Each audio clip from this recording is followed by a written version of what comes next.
What are the commonalities among leaders who sustain excellence over an extended period of time?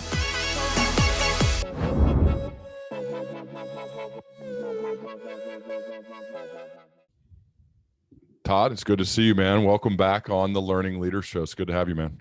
Ryan, it's good to be back. It's good to see you too. And thank you for all of your help. I know I had like a coaching session with you here prior to hitting record, with you offering up so many ways to be better at becoming a virtual speaker and the way you can make it more engaging. So I'm very appreciative of you being such a giver in that regard, man.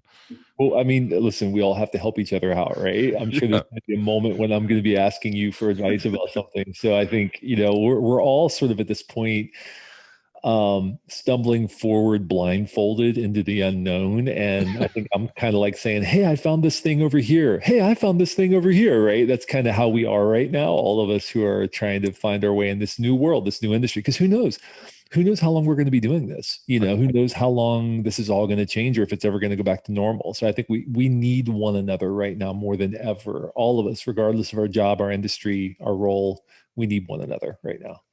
Most definitely. Thank you. And I think we'll be doing at least a form of this probably forever, even though hopefully we will get back to being together in person here soon. Just looking forward to when we can do it safely. So Todd, I want to start with, you were in a meeting at one point, I believe, and a question was asked of the group. And that question was, what is the most valuable land in the world? Can you, before answering, can you take us through what happened in that room when that question was asked, and then answer the question too? Yeah. So this was a really formative moment in my life. This was, almost 20 years ago now, which is kind of crazy to think about. But so I was in a meeting. We were in the middle of a big project. It was a very risky project, and all of us were in the room, and there's a guy who was leading the meeting. And I think you could kind of sense I don't want to say trepidation in the room, but just we all had a really strong sense that this was kind of a risky thing that we were doing, And he, in the middle of this meeting, kind of out of the blue, he just said, "What do you think's the most valuable land in the world?" And we were all like, "I don't know. I don't know, like oil fields of the Middle East, right? Or gold mines of South Africa," because that's where our colleague was from, right? So we started throwing out a bunch of guesses, and he said, "You're all wrong. You're all wrong."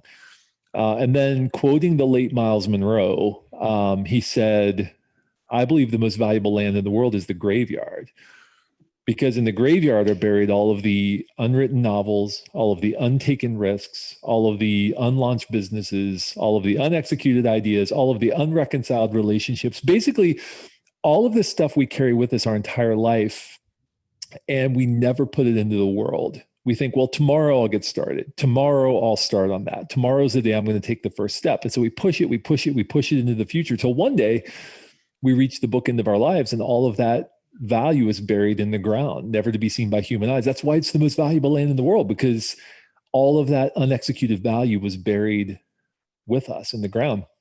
And so that day I went back to my office and I wrote 2 words on an index card, and I put them on the wall of my office, and I put them in my notebook. And those 2 words have defined the last almost 2 decades of my life now. Those 2 words were "die empty." Because I want to know, when I reach the bookend of my life, that I'm not taking my best work to the grave, that I'm doing everything I can each and every day to put that work into the world where it can be of value to others. And I'm building a body of work I can point to at the end of my life and say, yes, that represents me. It doesn't represent everything. None of us get to do everything. None of us get to do all of our ideas, right? Of course. But I just want to make sure that I'm not allowing myself to succumb to fear, to succumb to apathy, to succumb to some of these forces, sort of the paralysis that comes with uncertainty, especially right now in the midst of these times that we're living in. I want to make sure I'm doing what I can every single day to put my work into the world in the way that it can be of value to other people, so that someday I can die empty of regret, but full of satisfaction for a life well lived. And I think that's all we can ask for. And I think the 20 years since then, you're a prolific writer, publish 5, 6, how many books do you have? 5 books since then. You started a podcast, Todd, 15 years ago, literally one of the OGs, a gangster when it comes to podcasting. Who else in the world was podcasting 15 years ago? Was it you? There were a number of people, actually. Really? Because iTunes had just started to, the directory had just launched. So it had just sort of become a thing. So there were at least enough people doing it that there was room for a directory. But, it was hard. Like we had to, we had to literally burn all of the episodes into vinyl discs and carry them to our listeners one by one. I'm kidding. I was like, wait, what?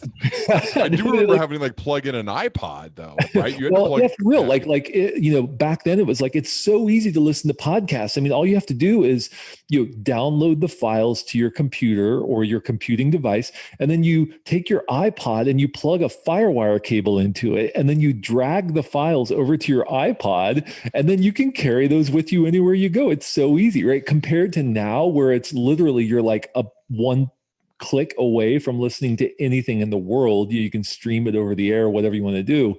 So it's funny. It's like, it was such a hassle for people to listen to podcasts back then. But the really funny part of that whole story is I thought at the time that I launched the Axiom Creative Podcast, I thought I was coming in on the back end of all the podcasting stuff. I was like, oh man, I'm so late to the game. I don't know, is there still room for me here? I don't know. So it's funny how perspective is everything when it comes to all of that. What made you, I feel like I should have already asked you this, but what made you start it at a time when, like I said, a decade before the podcasting boom, more than a decade before it, I would say, that, which is probably a few years ago. What was it that made you start it? Like so many things in life, it was the confluence of my skills, my interests, and the demand of the marketplace. There was a demand for someone to talk about the pressures of creating on demand every day, the pressures of going to work, having to solve problems, figure it out, collaborate with other people. And even though right now, like there's so many people talking about that, back then, there really weren't that many talking about it. So there's a demand for it. I come from a music background in my sort of early 20s. So I had command of the audio medium. I had all the tools, I had microphones, I had the ability to edit, all the software. So, the tools were there for me. It wasn't like if I tried to jump into video production, it would have been a totally different thing. But for me, audio was like breathing. Like I just knew how to do it. And then I was looking for a way to start teaching other people some of the things I was learning, because I had to, as a creative director, I had to solve a lot of problems that I myself couldn't find the answers to. And so I wanted to share what I discovered with other people, and then also just have some conversations with other people about what they were learning. And so it was really the confluence of all three of those things. And podcasting was the natural hand in glove medium for me to do that. And over the years, I've had people say, well, you've got to do video. Well, you have to do, be active in Instagram stories. You have to be doing, and I'm like, listen, I found my medium. Like I found the thing I do really well, and it's gone very well for me. And I still do those things, but like I spend most of my time doing the thing that I'm wired to do, that I'm equipped to do, that people know me for. And that is really creating audio content. And one of the other things you do, as mentioned, is write books. And I was just today, as I was preparing and researching for you, Todd, I wanted to figure out and learn about writing and why it's such a powerful tool for learning. And I happened to stumble across this tweet storm, a thread by Kaylee Moore, and there's a number of things she wrote, but I'll just share the first one, and I'd love for you to talk a little bit more after I share this about how writing helps you. And she said, writing is a neuron pumping activity that challenges your brain to translate shapeless ideas into logical, syntax conforming sentences. It's mental gymnastics when you have to take a fuzzy concept and transform it into words. It changes your vocabulary as you have to find the right words that match up with your ideas. And I feel like this is something you live and have figured out, and would love to hear you share more about the power of writing and why leaders should form some sort of a habit to write, even if they don't publish their work, and how it could help them. Yeah. I mean, I talk all the time about this with my kids. If you can learn to write, you are going to be invited into doorways that you're not going to be able to get into otherwise. A well-crafted email to your boss's boss, a well-crafted marketing piece of marketing collateral, even your resume, how you write your resume. My kids right now, my oldest is writing his college essay, for college applications. I mean, those kinds of things. Like if you can read, comprehend, synthesize, and then write and reflect back in compelling ways what you're seeing in the world around you, you're going to be able to write your own ticket, pun intended. So I do think working on the craft of writing is so critical for any professional. And I don't care if you're a visual designer. I don't care if you're a designer, that's what you do. You should work on the craft of writing, because at some point you're going to have to convince others through writing that your direction is the right direction. And they're not just going to get it. You're going to have to figure out a way to persuade them to turn the ineffable into something tangible. So I think writing is one of those rare skills that transcends every profession, every role, every job. And just to be completely candid, I am now an author of 5 books, which probably represents well over 1 million words I've had to write to get to those 5 books. And I don't like to write. It's not something I enjoy. It's the process of it is excruciating to me. But I love having written, and I love on the other side of it, the impact that I can have through my words and the ways I can influence other people.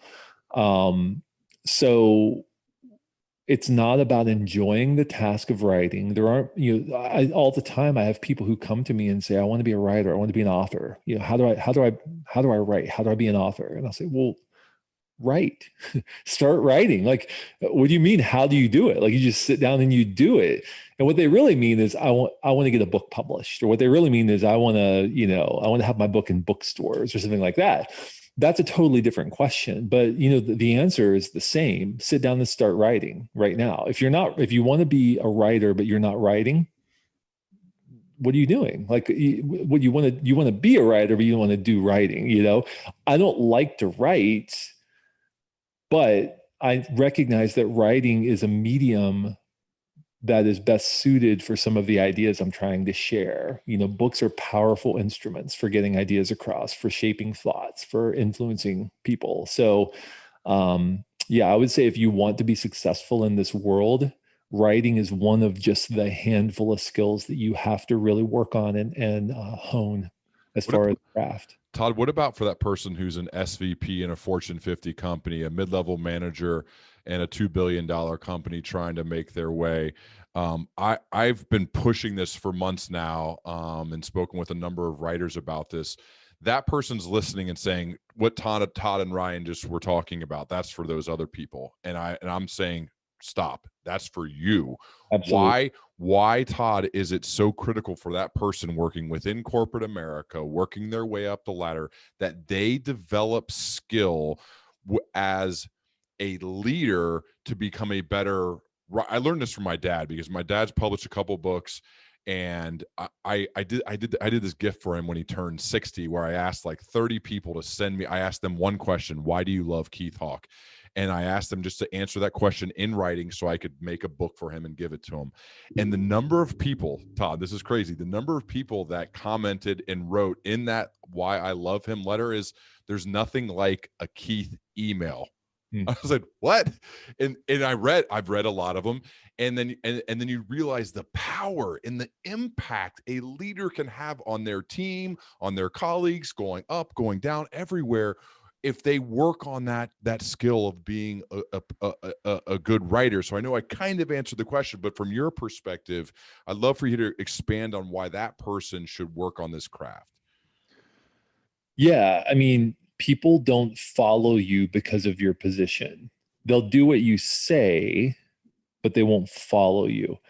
If you want them to follow you, you have to persuade them to follow you, which means you have to cut through the noise, which means your voice has to resonate. You must hone your leadership voice if you want to be effective. If you want to continue to climb the upper echelons of any organization, you have to be able to cut through the noise. And the way to do that is by honing your skills. And again, the most important skill is writing. So if you want your voice to be authentic, you want it to resonate, you want it to influence people, then that's a craft thing. That's that's something that you have to work on, that you can develop over time. It's not something, some people just have that gift for sure. But even those people, once you get to the upper echelons where everybody kind of has that gift, you have to really work on developing it. Authenticity. Do people see you for who you are? Are you putting skin in the game? Uniqueness. What makes your communication different from everyone else? Like you said, nothing like a good Keith Hawk email, right?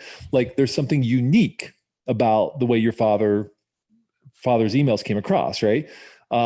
Precision. Are you speaking with precision? In other words, are you saying exactly what you mean, and can people discern what you mean with complete clarity?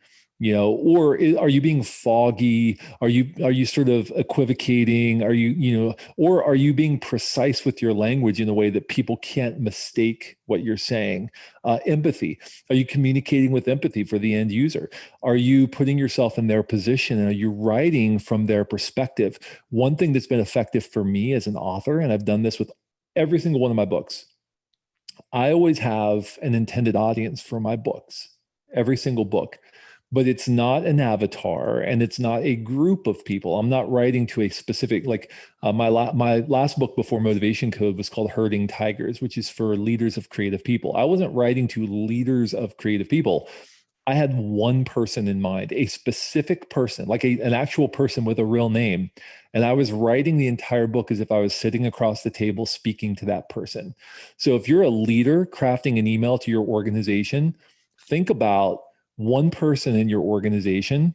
Think about that person who you're intending to reach, and think about them sitting across the table from you, or sitting across your desk from you. And I am right now writing this email as if I'm communicating in person to that one person.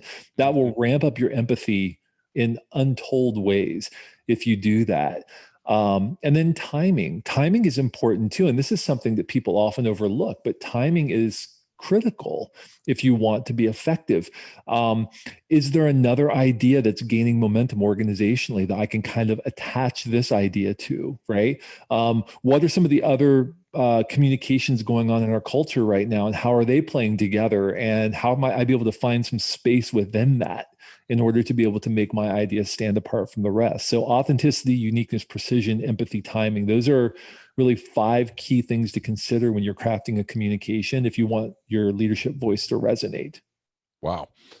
I didn't mean to go into all that. Killed it. I mean, I know we didn't even plan for that. I didn't plan for that, but it just popped up and you just crushed it. Todd, I want to get your feelings. What do you think when you see this? When I see that book, yeah, the cover, it's beautiful. It looks good. It has the nice little, for the people watching on video, you can see what it looks like. What do you think? It's called the Motivation Code for audio listeners. I feel incredible gratitude that I was invited into a deep stream of research that's been going on for more than 50 years. Wow. I am coming in very late to the game. Unlike the podcasting thing, where I came in very early to the game, I'm coming in very late to the game in all of this research. And some of my colleagues have been doing this research for years and years and years. And I feel incredibly grateful to have been invited into the fold and being given the opportunity to help share this research with the world. So it draws on interviews with over 100,000 working professionals. There are 6 unique motivational archetypes. Now, I want to figure out the best way to share kind of the a version of each one, so that it's obviously something that you got to dig deep and go through the whole assessment as well as read the book, because it's like a normal Todd Henry book. Fantastic storytelling, practical application, science mixed with story, mixed with application. My favorite kind of books. I've told you this before, Todd. That's like the 3-part framework that I love, that you're really good at, that the good writers I get to talk to on this show have. So the 6 types. Let me introduce the first 3, Todd, and then maybe you can hit some highlights, and then I will introduce the second 3. Is that cool? Oh, that's totally fine. Okay. The visionary, the achiever, the team player. Yeah. Can you take us through some highlights of those 3 as we go, and maybe there might be a follow-up before we hit the second 3? Sure. Yeah. So just if it's okay if I'll take a step back and kind of describe the methodology and kind of how all of this came about. So you mentioned over 100,000 interviews with working professionals or people from all walks of life. Over 1 million achievement stories have been collected and analyzed, representing, we believe, the largest repository of achievement stories in the history of humankind. And what my colleagues and I have done, and primarily my colleagues, as I mentioned, because I'm coming a little bit late into all of this research, but it's building on the work of a guy named Arthur Miller Jr., who began this work back in the 1960s, basically have distilled the ways in which people talk about why achievements are meaningful to them into a set of language that eventually created this taxonomy called the 27 motivational themes. So there are 27 unique ways that people talk about why achievements are gratifying to them, why work is engaging to them, why certain moments in their life are satisfying. And so those 27 motivational themes describe what we're like when we're at our peak, when we're most engaged, when we're most satisfied, but also describe some of the potential, what we call shadow side attributes of those motivations. What we've discovered is that for most people, motivation is unique, meaning that my combination of motivational themes that drive my most engaged moments are very likely to be different from yours, Ryan. There are 17,550 possible combinations of top 3 motivations. So the chances that we have the exact same motivational drivers are pretty slim. What we found is that it's sustained, meaning that if you were to do something in one area of your life, like your work life, and then do something in another area of your life, say like a social group or something like that, what's driving engagement in both of those areas is going to be similar. And it's also going to be the same over long periods of time. I was just having a conversation with someone who took this assessment almost a decade ago, and just recently took it again. And other than a few themes, like the number 2 and number 3 kind of flipping in the assessment, which they were already kind of close, basically the top themes are completely the same as they were a decade ago. So what we've discovered over the course of time is that your motivational drivers tend to remain about the same over the course of your life, in spite of your circumstances and in spite of how old you get. Because what these themes describe is the way that you respond to extrinsic stimulus. So we tend to think about motivation as intrinsic and extrinsic, right? Extrinsic being these external factors that motivate behavior, like pay raises and perks and flexibility and words of encouragement and things like that. And then we think about intrinsic motivators, which typically mean our own personal motivation, the way we bring motivation to what we do. The reality is that intrinsic and extrinsic motivation modify one another.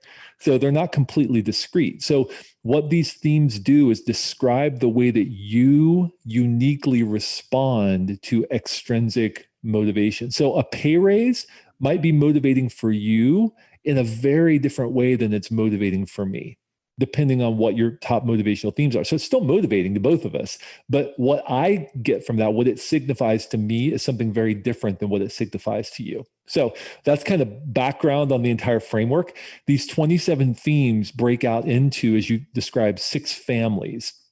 And just like any biological family, just like, you with your brother, AJ, right? Like you have similar, you share DNA, but you're also very different, right? Like you're different in terms of personality, in terms of like how you live your life, the choices you make, that kind of thing. So these families hold together because they share some DNA, but the themes themselves are very different in terms of how they play out in our life. So the first family, as you mentioned, is the visionary family. And the visionary family is primarily motivated to make an impact, to envision the future, to imagine something and to bring it into being. So these are themes like achieve potential or experience the ideal or make an impact, right? Which, by the way, make an impact is my number one motivator. I want to see the direct impact of the work I'm doing. If I don't see the direct impact, then not good for me, right? I'm not going to be as engaged. Then the second family is the achiever family. And these are people who are driven primarily to move forward, to persevere, to complete challenging objectives. They want to check things off, move things forward, right? That's kind of what they're driven to do. So these themes are overcome, meet the challenge, advance, and bring to completion. So again, they're all about moving the ball down the field, getting things done. And the third family that you mentioned is the team player family. And the team player family, as you can imagine, are primarily themes that are about working together. People get their motivational energy from being with others, from being part of a group, from helping a group to succeed. So these are people who tend to pay close attention to others. They love to serve others. They love to collaborate with others. So the themes in this family are collaborate, make the grade, which is about earning your spot on the team. So think of somebody who doesn't just like they want to be in the military, but they don't just want to be in the military. They want to be in the special forces, but not just the special forces. They want to be like a Navy SEAL, but not just a Navy SEAL. They want to be SEAL Team 6, right? Like that's the exact person who's driven by make the grade. They're the person who like makes Eagle Scout earlier than everybody else because they just want to be a part of that elite group. Like that's who they are, kind of thing. Influence behavior is a third theme in that family. And then serve is the fourth theme in that family. So those are the three that you had mentioned. So you mentioned number one for you is you're a visionary because you want to make an impact. Prior to taking the assessment, is that what you would have guessed? No. What would you have guessed? I would have probably said that influence behavior would have been my number one, which actually is my number three. I probably would have said influence behavior is my top motivation. Or I would have used some words to describe that motivation, right? But I would not have said make an impact, but it totally makes sense. So my top three motivations are make an impact, meet the challenge, and influence behavior. And my number four motivation is overcome, which is about working against an enemy. It's about overcoming an obstacle, basically looking for opposition out there to sort of be against, right? Overcome people like arguments, not because they stumble into them, because they often look for them. And so when I look at all of my top motivations, they make complete sense as a unit because I like to see the impact that I'm making with my work, which is why, like I said earlier, I hate to write, but I love the impact of having written. That's why I endure the difficulty of writing, is because I want to see the impact on the other side. My number two is meet the challenge, right? So how do I keep myself writing? How do I make writing engaging for myself? Well, it's not, I'm going to sit down and write a 60,000 word manuscript. The way I keep myself engaged is I say, I'm going to write 500 words before 9:30 this morning. That's how I meet the challenge. That's how I keep myself engaged with this long arc of work, because I understand that's part of my motivation code is meet the challenge. So I have to find ways of challenging myself. And then influence behavior is my number three, which means I want to change people's minds. I want to see that I'm influencing how they're behaving, how they're thinking, how they're acting. Well, when I'm speaking, that's very easy for me. When I'm on stage in front of a couple thousand people, as you know, like people are nodding, like right now you're nodding at me. People listening can't tell that you're nodding. Like that's like narcotics for somebody driven to influence behavior, because I'm seeing like what I'm saying. You're like, yeah, I agree with you, But I don't know about you, but I could be giving a speech in front of 2,000 people. 1,999 of them could be laughing and clapping and smiling and having a great time. And there's one person sitting in the front row with their arms crossed with a frown on their face. And I'm going to walk away from that talk thinking, oh, that was a miserable, miserable time. I was such a failure. I can't believe that I bombed like that. And people are like, what are you talking about? What do you mean? I'm like, well, there was a person in the front row with their arms crossed who wasn't, paying attention. That's one of the shadow sides of influence behavior is I forget about the 1,999 people and I just want to influence that one person's behavior, right? Make an impact. The shadow side of my make an impact motivation is I could be invited into a meeting where I'm supposed to just sit back and listen and just sort of take it in and maybe come up with a couple of opinions or something. And within 3 minutes, I'm standing at the whiteboard with the marker in my hand and I'm sketching out the next 5 years of this business or whatever, right? Because I want to see that I'm having an impact and it's important for me to have an impact on whatever meeting I'm in. That's sometimes I try to make an impact where it's not welcomed. It's not wanted, right? So again, once we understand where we get our motivational energy, we can see not only the gifts that brings, but also some of the potential shadow sides that exist. And we can begin to discern why we slip into certain unhealthy patterns, why we have certain areas of conflict in our life, or maybe why leadership in certain areas is more difficult than in other areas. Wow. Okay. There's a lot there. I want to hit the second three and then talk about some of the practical application as well as the shadow sides, because I think that's important for me, because I want to think about how I implement this as well as than people who are watching or listening. So the next three, the learner, which immediately grabbed my attention, like, oh, okay, this has got to be me, but I don't know if it is. The optimizer, and the key contributor. Can you talk about these three and some of the highlights as well as the shadow sides? Yeah. So the learner, as you can imagine, are people who are motivated to learn new things, to explore, to gain mastery, to teach. So teaching what they're learning is often an attribute of the themes in this family. I think the next one you mentioned was the optimizer family. Mm-hmm. The optimizer family is about developing systems, making systems work, making sure things are as efficient as possible. Basically making the trains run on time. That's what they're driven to do. The optimizer family, and then the key contributor family, as it is pretty obvious from the name. They want to highlight their personal accomplishment, often their outstanding accomplishment. They want to be close to where decisions are being made. They want to gain control of things. They want to evoke recognition from people around them. These are the kinds of things that are a part of the themes in the key contributor family. Okay. And do you identify, or with your assessment of any of these three, or what hits the highest for you? Yeah. So none of the themes in any of these families are really high on my motivation code. Interesting. Yeah. So my highest themes, as I mentioned, are make an impact, meet the challenge, influence behavior, and overcome. And those are primarily in the visionary achiever family. Optimizer falls pretty far on my list. Like the themes in that family fall pretty far on my list. I don't care if things are optimized. I am quick and I am messy in my work, right? It's like I leave a wake of half-finished projects behind me because I've discovered something new. I'm always moving toward the future, right? So I need to have people around me who are really good at getting things right, at optimizing things. And that, again, once we understand where we get our motivational energy from, and we begin to identify some of those shadow sides, we can actually supplement our shadow side with people who are driven to do the opposite. So when I've been in organizations and leadership positions, I always had to have somebody who was really good at picking up the mess that I left behind, right? So I would be like in a meeting and this, we're going to do that. And let's go this way. And let's try this. And hey, I want you to have this to me by tomorrow. And I would walk out and everybody's like, all right, so what do we need to do?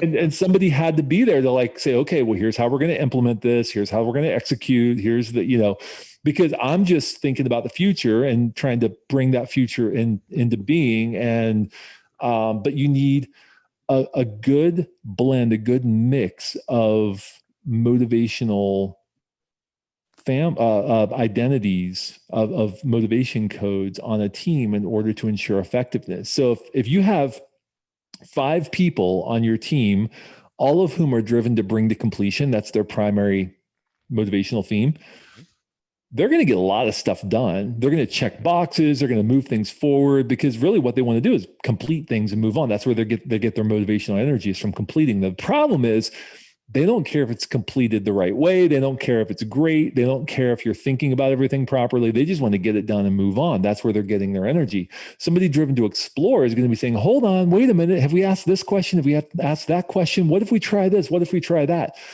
Well, you can imagine there's going to be a lot of conflict on the team between somebody who's driven to bring to completion and somebody who's driven to explore, because the explore person is going to be throwing a wrench in the process constantly, right? Like, why are we doing this? Why do we take that direction? Why are we choosing this path? And the bring to completion person saying, what, are you kidding me? Why are we asking these questions? Let's get it done and move on. So once we understand where we're getting our motivational energy, we can have more meaningful conversations and approach one another with empathy. I think typically we would just say, well, I don't get along with that person. We just don't see things the same way. Well, what we mean by that is we're getting our motivational energy from different places.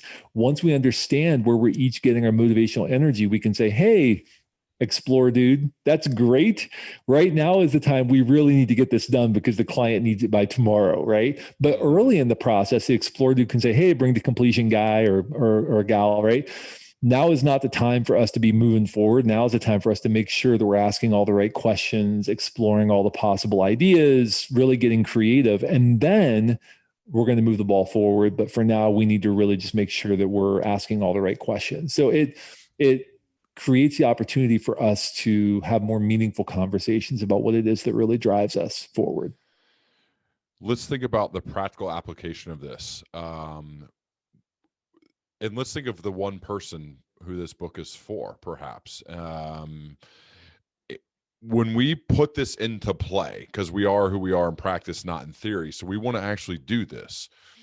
What are the natural steps? If you're a senior leader, you have leaders working for you and they have people working for them, and you want to say, I just read this great book called The Motivation Code by Todd Henry and a bunch of really smart PhDs. What not that you're not, came across wrong. But I read this book and now we have to go from theory to application to actually doing it. What are the first steps someone should take in order to put this into play? Once you understand your motivation code, you understand the top 3 to 5 themes that really drive deep engagement for you. The first step to ask is, where in my life am I seeing this play out? So where am I seeing those moments of engagement? Maybe that I had never connected the dots on before. I didn't know that's why I was so deeply engaged. But now, because I understand what it is that really drives me, I can begin to connect the dots on those moments in my life when I am engaged. And I can begin to think about how I can shape my work, or at least bring myself to my work in a way that's more consistent with my motivation code. The second thing you can do is ask, what are the things in my life or in my job or in my leadership or in my organization that I absolutely despise? What are the things that I put off for weeks and weeks and weeks, even though it would take me 5 minutes to do if I just did it right now, but instead I put it off for weeks and weeks and weeks. Typically we think, well, it's because I don't like that task. But the reality is because that task doesn't naturally activate your core motivation, doesn't naturally activate your motivation code. So you can learn to bring your motivation code to your work. I mentioned earlier, I don't like writing, but by saying I'm going to write 500 words before 9:30 this morning, I activate my meet the challenge motivation. And that instantly creates engagement for me, because what happens at 9:29 when I type word 500? And by the way, when I get to 500, I'm done. I don't care if I'm mid-sentence, like I'm done writing for the day, right? What happens when I get to word 500? I feel great. I feel engaged. I feel like I did something, right? Why? Because meet the challenge is so important to me. Somebody driven to serve can be asking themselves, okay, I haven't felt right now in the midst of this COVID thing, because we're working remotely, I haven't really felt engaged with my work. Why is that? Oh, it's because, you know what? I made it a habit of bringing coffee to my coworkers every day because that was just something I love to do. I love to serve them. Or, oh, you know what? I was always the one who would like clean up the conference room because it's just something I enjoy doing. Even though like I'm a senior VP of the company, I just really enjoyed, the act of cleaning up and just really sort of making sure our space was tidy or whatever it is. And I don't feel engaged now because I don't have those opportunities to serve my fellow teammates. And so maybe I can be looking for ways to serve people in my life right now and activate that motivation more consistently, because that's been dormant since we've been in this remote working thing. I've not had as many natural opportunities to do that. So you can begin to look for both the ways in which your motivation plays out, but also the ways in which you're frequently disengaged, and consider, how can I maybe shape the way I bring myself to my work so that I am more engaged while doing those tasks? We wait for tasks to motivate us, and that's exactly backwards. We need to bring our motivation to what we do. There's no perfect job. There's no perfect set of tasks. We have to train ourselves to bring our motivation to our work and to our tasks instead of waiting for our tasks to motivate us. Okay.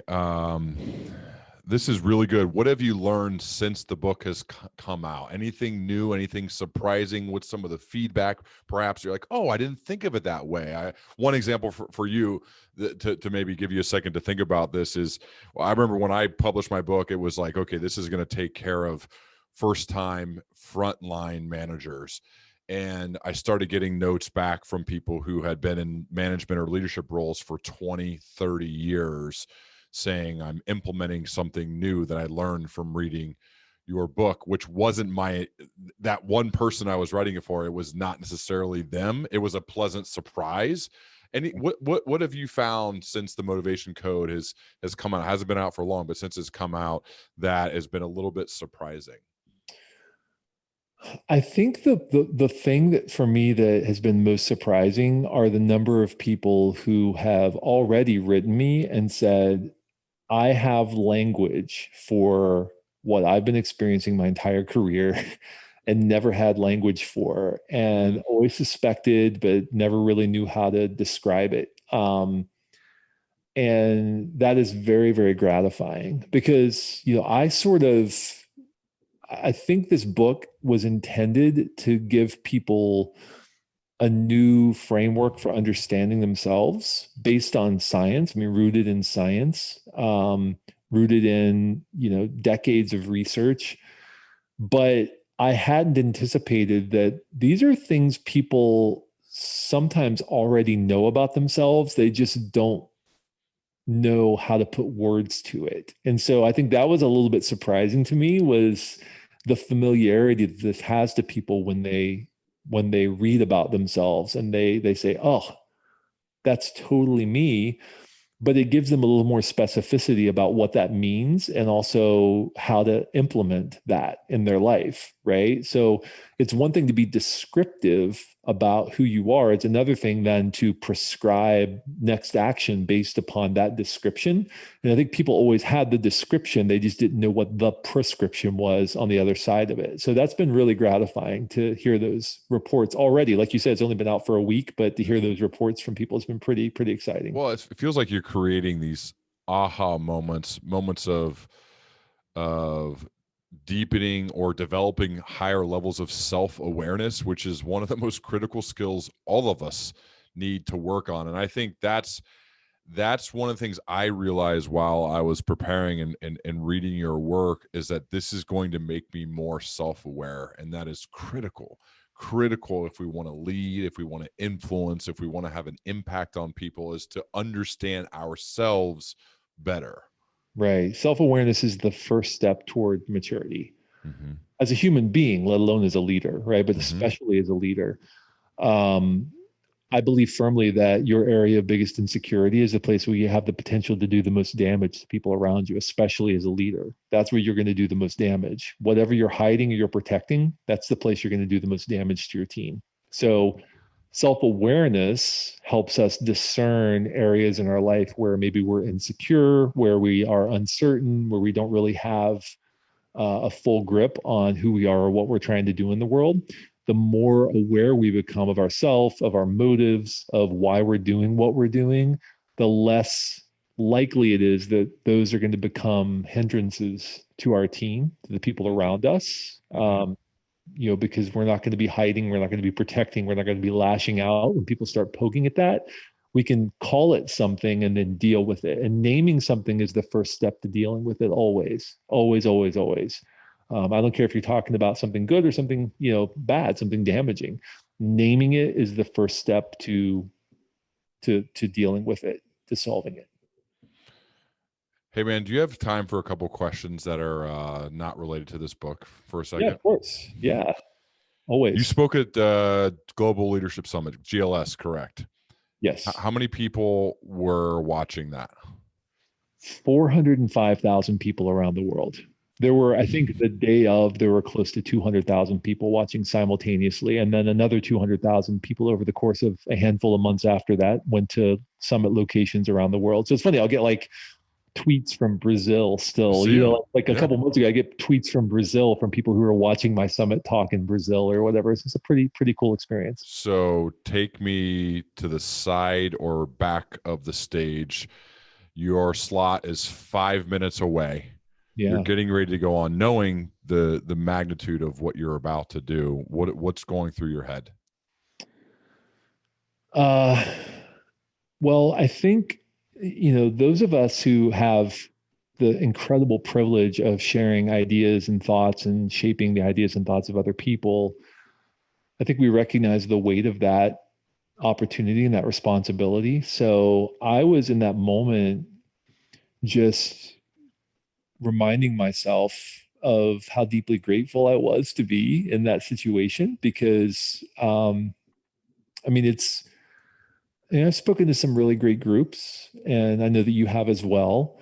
I've never done anything that's even close to this order of magnitude, of people all at once. I mean, there are 10,000 people in the room, let alone, the hundreds of thousands of people around the world. It's just a very, very different experience. And so I would say probably the biggest thing that came over me was an incredible calm within the 5 minutes before I went on, that was really sourced, I think, in just deep gratitude and an enthusiasm, almost like an anticipation. It wasn't even nervousness. It was an anticipation of getting to go on stage and share what I'd spent the last decade of my life working on, with people. So, it was such a privilege. I can't even begin to reflect what it meant to be invited to be a part of that. And with so many of my heroes and people who, just think about people who had shared that stage, over the course of the years. And it was just an incredible opportunity. So you killed it, man. It was awesome. One more, Todd, I've been journaling and writing a lot about the craft of interviewing and the prep process and outlining and thinking of angles to take and ways to go. You've done this on the mic for 15 years. Yeah. When you think about interviewing other people, and I was lucky enough to go on your show around my book launch time, and I remember I did like 40 of them, and yours obviously stood out as one of, if not the best, because of your level of curiosity, your depth of questions, how quick in and out you got to each one, much better than I struggle with this at times. When you think about interviewing as a whole, what's like your overall mindset / philosophy / framework as it comes to interviewing another person on your podcast? My job as an interviewer is to ask the question that's on the mind of the person listening. So if I hear something that I immediately think, oh, you know what, I'll bet the person driving in their car on their way to work, well, previously on their way to work, now on their way to the grocery store or whatever, or the person running around their neighborhood, I'll bet the person listening right now is probably wondering about that thing that the person just said. I'll bet that this is probably the question they have in their mind right now. And I just go there. I just ask that question, because your job as an interviewer is to be an advocate for the listener. That's your primary responsibility. I'm curious about a lot of things, but it doesn't matter what I'm curious about. People aren't tuning in to hear what I'm curious about. They're tuning in to satisfy their own curiosity. So my job is to try to, and again, we get back to the thing of like one person, one listener, just imagining yourself with one person sitting across from you, listening to the conversation, and they can't speak and you have to ask questions on their behalf. I've had you on, I've had lots of, we've both interviewed some of the greats in our industry and the great business leaders, right? Like, and if the question is, if the average person running around their neighborhood listening to a podcast right now could ask this person a question. What would they want to ask them? That's the responsibility that we have as interviewers, as hosts. So that's primarily how I try to think about structuring interviews. It's interesting because I've read about Tyler Cowen's style, for example. He has a podcast called Conversations with Tyler. Have you had him on by chance? I had him on. No. So I don't know if you heard of him. He says this conversation is for me.